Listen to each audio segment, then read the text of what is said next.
Il a fondé l'église kimbangiste le 6 avril 1921 à Kamba, son village natal. À l'âge de 33 ans, Papa Simon Kimbangu débuta son ministère après avoir reçu mission de sauver l'humanité tout entière du joug de Satan et de sauver les opprimés. Mission lui confiée par Jésus-Christ, Fils de Dieu. Papa Simon Kimbangu fut arrêté 5 mois après son ministère, le 12 septembre 1921 à Kamba, par une garnison militaire conduite par l'adjudant Morel. Cette arrestation fut le fruit de la xénophobie de la part des Occidentaux qui, selon eux, Papa Simon Kimbangu est devenu un homme à craindre de peur de conscientiser les peuples congolais à sortir de l'ornière et de leur sommeil dogmatique. Papa Simon Kimbangu, qui eut la mission d'éveiller la conscience des Africains, était venu sur terre pour accomplir toutes les promesses faites par Jésus-Christ. Parmi les missions spirituelles lui assignées par Jésus-Christ figure aussi celle de récupérer les âmes en perdition. 2 jours avant son arrestation, le 10 septembre 1921, visage grave, Papa Simon Kimbangu fit une dernière prédication pleine de prophéties. Je cite: « L'Esprit m'a révélé que le temps de me livrer aux autorités est arrivé. N'oubliez pas qu'avec mon arrestation commencera une période d'indicible persécution pour moi-même et pour un très grand nombre de personnes. Mais il faut tenir ferme car l'Esprit de Dieu Tout-Puissant ne nous abandonnera jamais. Il n'a jamais abandonné quiconque se confie en lui. Les autorités gouvernementales vont déposer à mes personnes physiques un très long silence, mais elles ne parviendront jamais à détruire l'œuvre que j'ai accomplie, car elle vient de notre Dieu.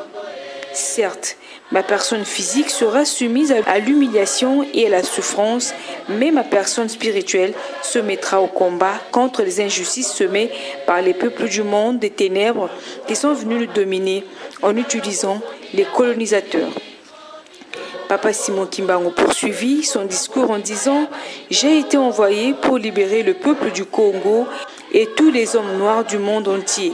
Aujourd'hui, nous sommes encore persécutés, mais étant fixés par le Seigneur, l'homme noir deviendra blanc et l'homme blanc deviendra noir. Car les fondements spirituels et moraux tels que nous les connaissons aujourd'hui seront profondément ébranlés. Sur notre terre, poursuit-il, nous assumerons de ceux qui nous dominent aujourd'hui et nous serons les maîtres chez nous comme ils le sont chez eux. Finalement, ils seront contraints de se soumettre à nos décisions. Le Congo sera libre et l'Afrique aussi. » Dans ce discours, Papa Simon Kimbangu fit la révélation de ce qui se passera au Congo, c'est-à-dire en République démocratique du Congo, en République du Congo-Brazzaville et en République d'Angola, ainsi que dans toute l'Afrique, car ces 3 pays, base du kimbanguisme, constituent le socle de l'Afrique. Au regard de tout ce qui précède, il est très clair que Papa Simon Kimbangu a apporté 3 choses importantes sur cette terre des hommes: les pouvoirs scientifiques, politiques et économiques. Après son arrestation, le 12 septembre 1921, il fut acheminé à Tasseville, actuelle Mbanzangungu, où il fut jugé et condamné à mort injustement.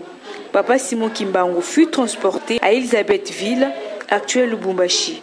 Pendant 30 ans, il fut emprisonné pour l'unique et simple raison d'éveiller la conscience du peuple congolais. Car plus loin, dans son discours, Papa Simon Kimbangu évoqua « Il faut une longue période pour que l'homme noir acquiert sa maturité spirituelle. Celle-ci lui permettra d'acquérir son indépendance matérielle, alors s'accomplira la 3e étape. » À Lubumbashi, Papa Simon Kimbangu fut incarcéré dans une cellule d'1,80 m de longueur sur 60 cm de largeur. Pendant 30 ans, il reçut 120 coups de fouet de 6h à 18h tous les jours et fut plongé dans un puits d'eau de sel.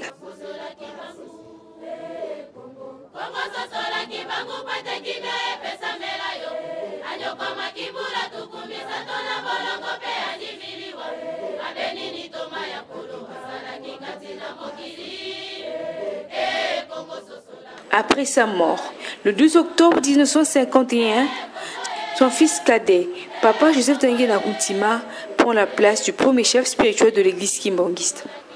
Bâtisseur de cette église à travers le monde, Papa Joseph Ndangena Kuntima recommanda aux fidèles kimbonguistes de respecter la trilogie Amour, commandement, travail.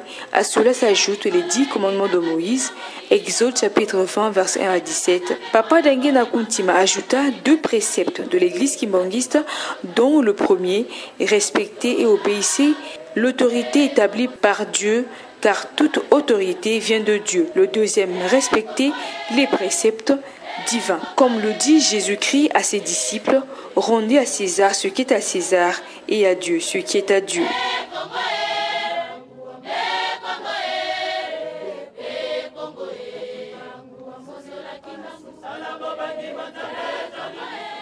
Suivant ainsi les traces de son père, Papa Kisoloke le Charles Daniel, qui fut arrêté ensemble avec son père à l'âge de 7 ans et relégué à Boma, lutta également pour l'indépendance de ce pays.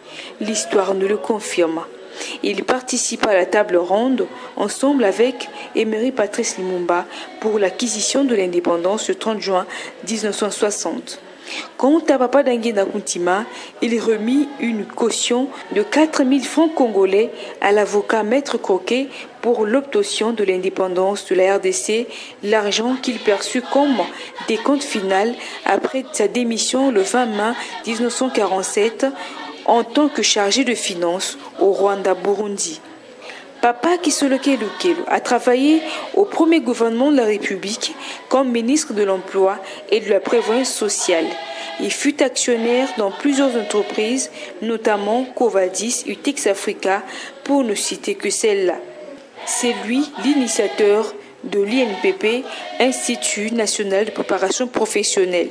Comme pour dire, l'église kimbonguiste accompagne l'État congolais dans son développement, puisque tout a commencé en 1921 avec Papa Simon Kimbangu qui, peu avant de commencer son ministère, il s'était rendu à Nzundu, voir le chef médaillé au nom de Mvuti, l'homme qui représenta l'État en ce temps-là, pour lui demander et lui annoncer cet appel spirituel reçu de Jésus-Christ pour le début de son ministère. Aujourd'hui, Papa Simon Kimbangu reste le plus vieux prisonnier d'opinion du monde. Suivant les mêmes traces, l'actuel représentant légal et chef spirituel de l'église kimbonguiste, Papa Simon Kimbangu Kiangani, ne cesse de recommander aux fidèles kimbonguistes de prier sans cesse pour que la paix règne dans notre pays ainsi qu'en Afrique. Les relations entre l'église kimbonguiste et tous les États sont bonnes.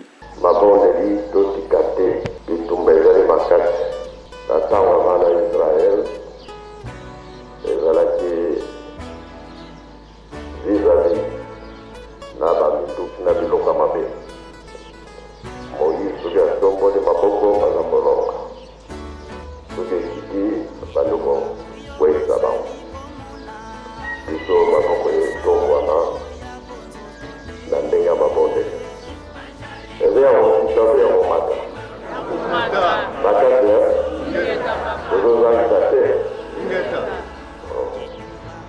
oyo malamu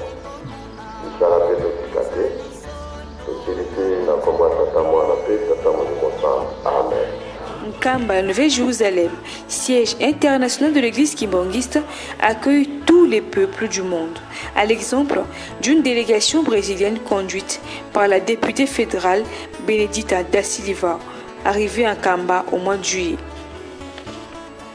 3 mois plus tard, une autre délégation est arrivée à Nkamba rencontrer le chef spirituel dans le but de collaborer avec l'église kimbonguiste dans les domaines du développement. Il s'agit bien d'une délégation américaine. En République démocratique du Congo, en respectant l'autorité établie par l'Éternel Dieu, selon la prophétie de Papa Simon Kimbangu, le 10 septembre 1921, puisque tout part de là, 39 ans avant l'indépendance, le représentant légal et chef spirituel de l'église kimbonguiste, Papa Simon Kimbangu Kiangani, a répondu à l'appel du président de la République, Joseph Kabila Kabange, le 1er juin 2015.